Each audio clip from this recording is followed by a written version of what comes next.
what is so exciting about this is that you don't have to run marathons. You don't have to do sit-ups. You don't every day.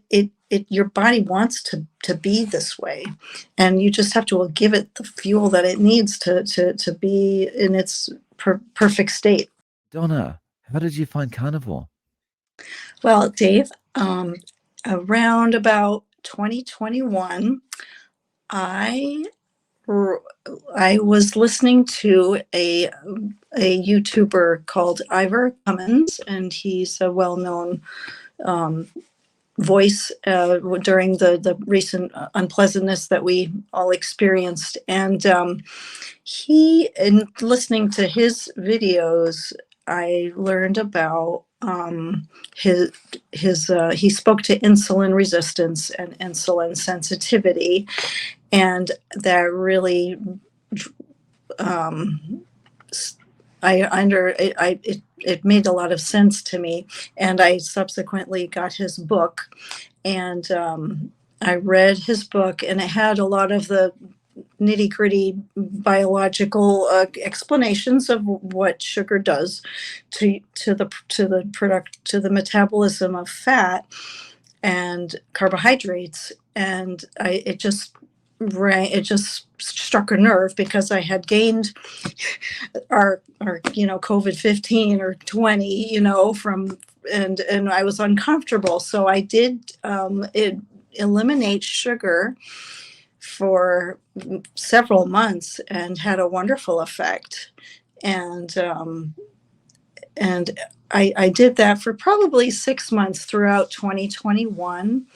And I think after a while, I got a little complacent with it, and I fell off the wagon and just started eating other things, and gained a bit of the weight back.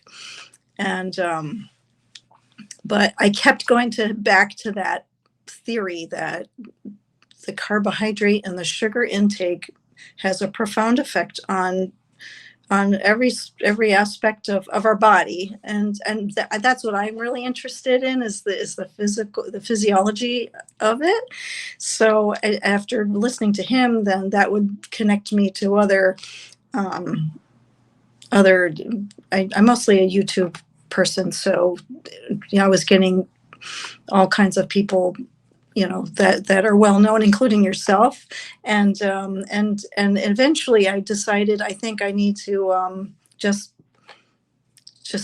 go back to basics, and the carnivore concept made a lot of sense to me, and I've been doing it since for about a year, I'd say. And I've tried to encourage my family to do it as well. My husband is doing it to the best of his ability too, and he's lost about 15 pounds, and he's comfortable with where he is. And it's kind of like it's like religion. You can proselytize as much as you want, but people have to come to their own.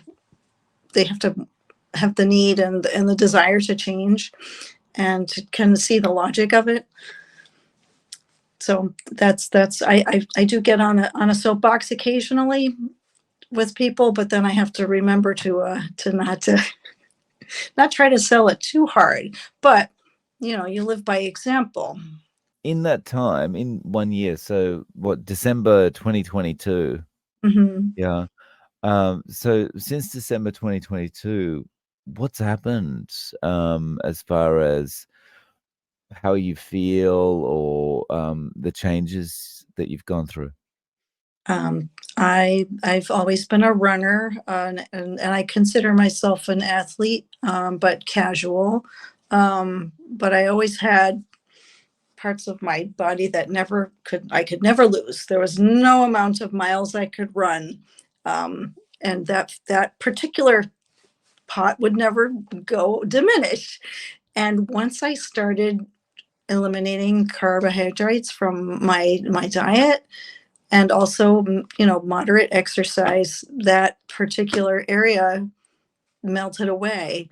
And that's one super benefit that I really keeps me going, is that I know that I'm I feel more like myself. I feel like I'm more inside my body, because I my weight has fluctuated, and weight has never been a huge issue because of running, but um I we none of us think that we're none of us are a model.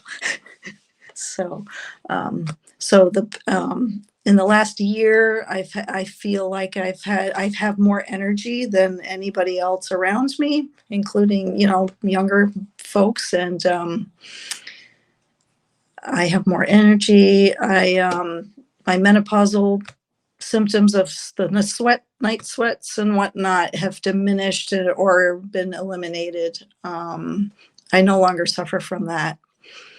Um, I no longer have, I used from running, I would have foot pain, which I figured was arthritis developing. I'm 55. So, it's not too early for arthritis to set in. And I had foot pain, and I have decreased my running, but the foot pain is gone, and which is wonderful. Just general weight loss, which is over time just boosts my confidence. In my experience, one of the things that kept me going was, stepping on the scale. I was doing it daily, stepping on the scale daily and going, "Oh, I've lost a little bit of weight, lost a little bit of weight." But then there were days when I'd step on the scale and I didn't notice any change. And I think ordinarily on a regular kind of diet, those things would have been a little bit frustrating and kind of probably derailed me. But what kept me going was I would look in the mirror and go, "Oh, but I look better. I feel better." Did you experience that kind of thing? Absolutely. I'm not a, a scale. I never obsessed about the numbers because I knew how I felt in my own self. Um, as my husband's been trying to do this, he's the kind of person that will step on the scale every day and want that incremental increase, and he's frustrated by a plateau, but he's not here to defend himself. But the plateau comes when there's certain things that we can't give up sometimes there's something, like particularly like if you like beer or you particularly like pasta or something that is hard to let go. You have to be ready to let it go because it's really a fundamental change in how we view food and our relationship with food. The food is a fuel. It's making our cells work, and it's not the emotional enjoyment of it is has to shift away from eating certain food to other activities. So for me, the more I the more strict I was in a way, the more benefit I get. And so when I stepped on the scale the other day, and I was like, wow, I weigh the same as if I had run a marathon, years ago. I had my bottom line weight.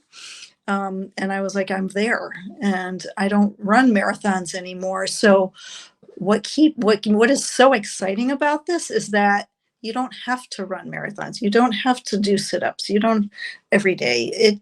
Your body wants to be this way, and you just have to give it the fuel that it needs to be in its perfect state. Well, yeah, well said. Um, and I'm kind of struck by something just going back that you said about when you had read Ivor Cummins' book and you decided to kick the sugar for 6 months. So you kicked the sugar, you did really well, um, and then you fell off the wagon, but you kept thinking about no sugar. And it's like that's my experience as well. Like it's once you've seen it, you can't unsee it. Once you've got that little bug in your ear kind of going, well, this is what worked for you. This is the only thing in your life that's ever worked for you properly. It's like you can't forget that, and it's always you come back to that. And I feel like once more and more people kind of get that bug in their ear, they've experienced it, even if it's only for a week or something, they're they'll remember it. They'll be able to come back to it.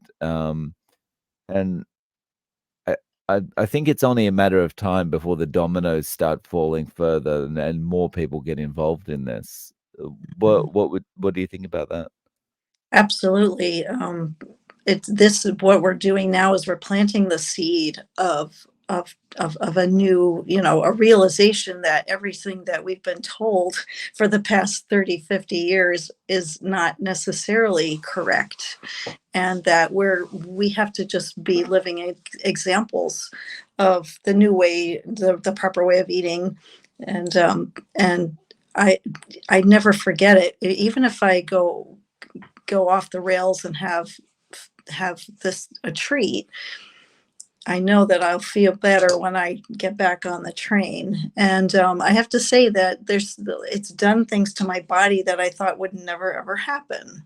It's just I have the little arms and the things that happen to us as we get older that you think you can't. You give people give up, and you don't have to give up. All you have to do is just have a different mindset and an understanding of what food does to your body. Food can kill you or it can heal you, and it's very healing, as you've demonstrated in your discussions. It, it's it's incredible that we can heal ourselves with simply giving our body what it needs. Yeah, and I try to plant the seed and also not get too high on the horse, as it were, and just be humble about it, and just say, well, you can have some steak or not. It's your choice. So So speaking of the steak, how are you eating on a day-to-day basis, and how often? I eat twice a day. I love bacon and eggs. I can eat as much bacon as I can hold. I use a lot of ground beef, and I'll eat things that people don't. My husband doesn't want to sit and eat a bucket of ground beef, but I do that, and I use butter. So I'll just add butter to to the meat. I like lamb. I like chicken. I do get like a butcher's blend sometimes that has organ meats incorporated, which is great because organ meats are very important for more nutrients.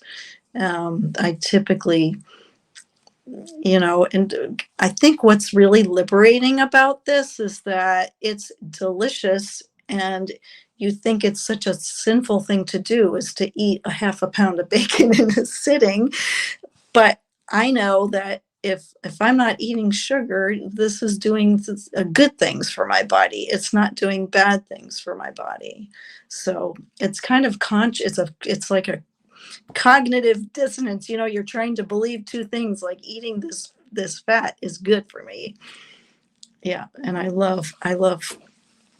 I'm trying more and more to have the right things in the house. It gets a little weird when we have company and all I have to offer them is meat on a plate with some sauerkraut, some I've got pickles. I've got bacon or bacon. Which one do you want? We have water, salt, and beef. That's what we have, right? Yeah, but that's what it is, and you can take it or leave it. So, but then again, when we are at a person's house and they invite us to eat something beautiful that they prepared, I eat it, of course, because that's polite, and it's not going to kill me to eat this beautiful thing that they made. I know what it's I don't want to didn't denigrate somebody's offering. But yeah, I'm pretty much a steak person, and ground beef and eggs and cheese. I do dairy too. So you've been doing this for a year. At what point did your husband come on board, and what was it that convinced him to give it a try? He's been trying for about 6 months, and he did it. He's wanted to try because he reached a weight that he was very uncomfortable with, and he has a history of diabetes in his family. So he's been trying. He's lost about 15 or so pounds. He feels comfortable with it, but I think that he could he could go further if he wanted to, and I think he would feel better. um, it's I think for a lot of people, including him, this the disassociation with the pleasure of eating is a difficult hurdle. I love to eat a vat of mac and cheese, and that's kind of where you have to train your taste buds to it's almost like being a monk. You don't worry about those things, those indulgent things, because it's food is not that's not the purpose of the food. Even though there's a multitude of beautiful things to eat out there, he needs to come to his relationship with food on his own. We've been together for 30 odd years, so I realize it can't be a deal breaker. He'll come when he's ready. Mm.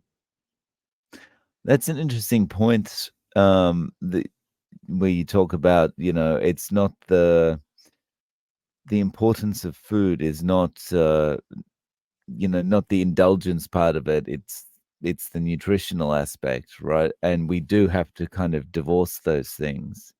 I Mhm, think when you begin a carnivore diet, or even keto, like there's a process that your body kind of goes through of adjustment where you're getting used to that. It's more functional now. It's not recreational anymore. It's just a functional thing. mhm, And but once you get past, whether it's a week to a month in, then it just becomes, well, this is the new normal. This is the way I operate now. mhm. And Mm. it simplifies your life, wherein I don't need to make cakes and muffins and and things that have 20 ingredients. It's very easy, and you cook it, you eat it, and the day that your work is done. So for me, who's been cooking for a family for all my life, it makes it easier for me. And you have time. You're not spending your time, you know I think it frees up time, and it frees up your to be able to do other things. And also, meat is very portable, so you can eat it hot or cold, and you can put it in your backpack or eat a cold bacon, or it's just easier. And eggs, of course. So I don't know. For me, we'll see. I can see myself doing it, because as I get older, I want to get better. I want to be stronger. I don't want to go into old age with frailty and disease. And you and I, I'm sure, are maybe we'll talk in another 20 years, and just say, hey, I'm just stronger than ever. Well, something I did think a lot about prior to beginning carnivore was, well, I've only got a good 20 years or so left. And then, during that 20 years, everything's going to start deteriorating, and then it's going to accelerate at a speed of knots and all that kind of thing. And now I don't feel that way. Now I feel like things are a lot more open, and, the next 30, 40, 50 years, kind of the sky's the limit. Yeah, I think that we can do a lot of preventative work and being as healthy as we can. It's never too late. I've tried to encourage my parents to do it. They're in their 80s, but that addiction of the potatoes and it's very, very difficult for you to change the older you get. I think, unless you really have a darn good reason. But it's I want to you can't help certain things that happen in your life, but we can do the best that we can to forestall. Sometimes the food that we eat might trigger something that would cause an illness or a condition that can be debilitating. So I'm trying to just head it off at the pass. Yeah. So, have you had any friends talking to you or approaching you about what you're doing and saying, "Oh, look, how can I get in on that?" I people don't they see it, and I think I think people still think it's kind of radical to be only eating meat. I have to say, I had a couple of coworkers a few years ago, maybe 2018, 2019, that were doing the keto diet, and they were eating like big salads with chicken or meat and like a lot of salad dressing. I'm not quite sure about the salad dressing situation, but they lost weight and then they plateaued, and then they eventually gave it up. And I don't. I think people around me, I don't think they understand, and they're just, it's a little too out there to for them to try quite yet. But my weight loss is noticeable. I mean, it's definitely made a change. But every time you walk by my desk, I'm sitting there shoveling in, shoveling the. I have a half a stick of butter and my steak, and that's all. I hope that people come to me in time. Nice. So whereabouts in the US are you living? I'm in the Northeast, Uh, Connecticut. okay. Yeah. And in that area of the US, what's the climate like as far as pro or anti meat eating? Hmm. I think it's mixed. I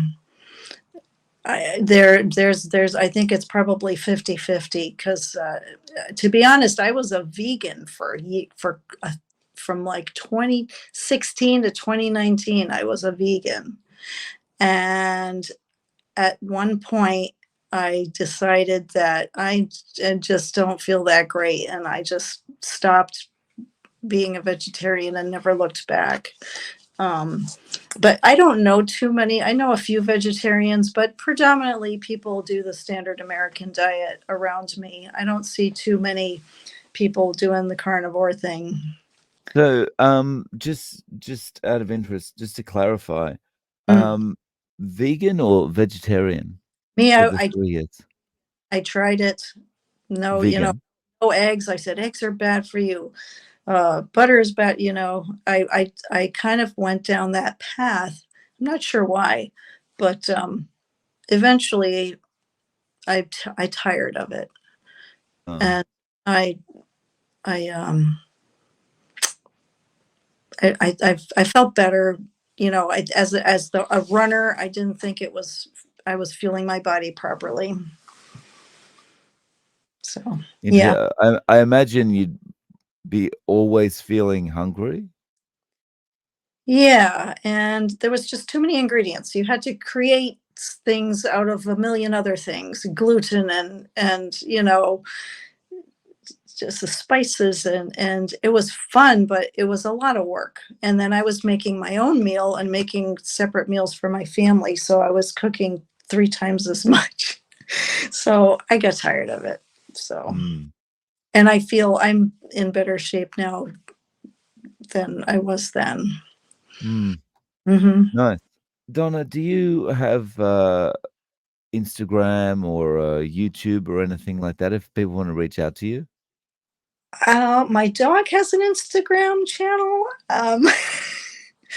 I I I I I may start one. I may start one if if you think it might be a good idea, I might just do a personal one as me as a human, because I would love to promote the cause of carnivore. But I could probably. I do have email, obviously. I